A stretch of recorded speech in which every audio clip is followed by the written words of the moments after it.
Gratitude is one of the most powerful ways to transform yourself, your moment, your energy. You can transmute everything that's going on with gratitude.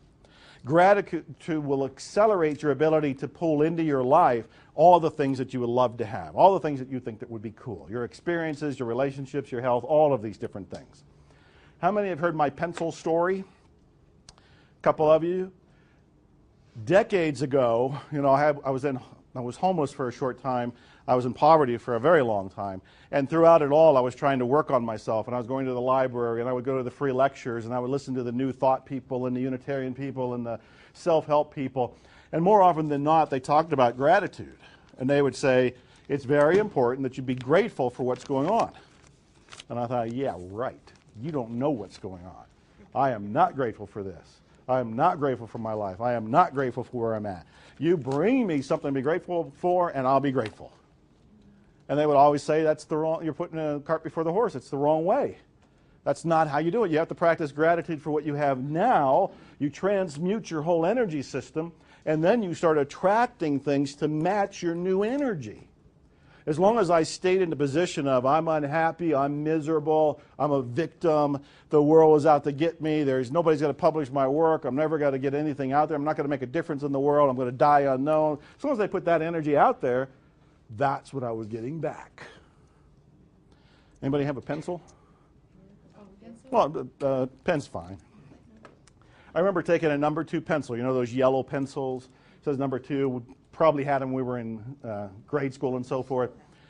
And I looked around my room and I said, yeah, okay, let me try this gratitude crap. Let me see if I can make a difference by focusing on something. And I had a pencil. All right, pencil. And believe me, my heart was not in it. I looked at that pencil and I said, pencil. All right, that piece of lead there, I could write a grocery list, I can write a poem, I can write a song, I can write a suicide note, I can write the great American novel, I can write an award-winning play. I started to get excited. I started to see that with that piece of lead, I could write things, I could write affirmations, I can write a script, I can write visualizations. I could write pen pals before the internet and everything. I could write all kinds of things that could make a difference. And I started to feel really different. And then I turned the pencil over and I went, wow, an eraser. How brilliant is that? If I don't want to do the suicide note, well, okay, scratch that out.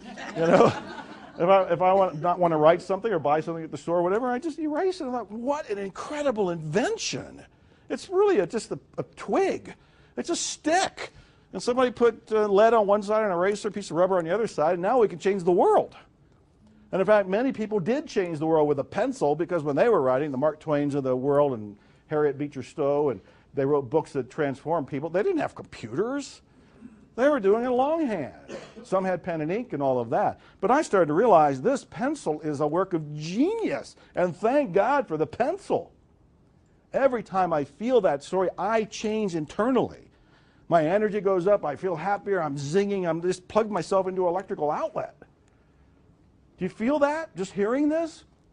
And that's a guy who didn't have a job, who wasn't published, who wasn't known, who was sitting in a room in a house where the toilet was in the same room, paying a couple $100s a month. When the car broke down, my whole life fell apart because I didn't know how to pay for anything. This was deep struggle. I was married at the time, and she was struggling just as much with me, and we were unhappy, all of that. But I found a pencil. And I found gratitude for the pencil, and that pencil opened the door for me to look around and go, wow, I got a roof over my head. There's a lot, when I say a lot, I mean there's unimaginable amount of people that don't. I got a refrigerator, there's some food in the refrigerator.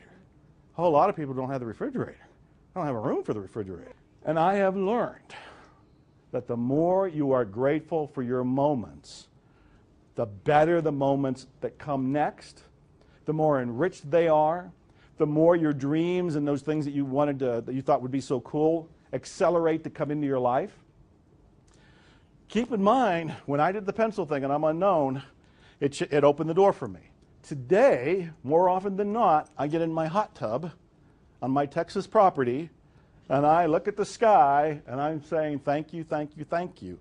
But I'm living the lifestyle of one of the rich and famous. Why? From a pencil.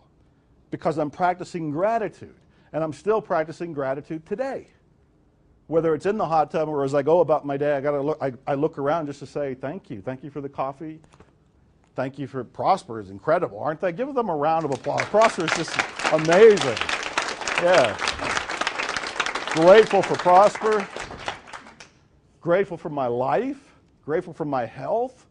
And it's just a notation in my own life. I want you to look around on your life and in this moment, and particularly in this moment. Because the more you can be in this moment and focus on something to be grateful for, even at first, like the pencil, I wasn't grateful for it. I did it as an exercise I was almost resisting completing. But the more I did that, the more I transformed. Gratitude is one of the clearing techniques. The clearer you are, the faster you manifest. Get into gratitude and your life begins to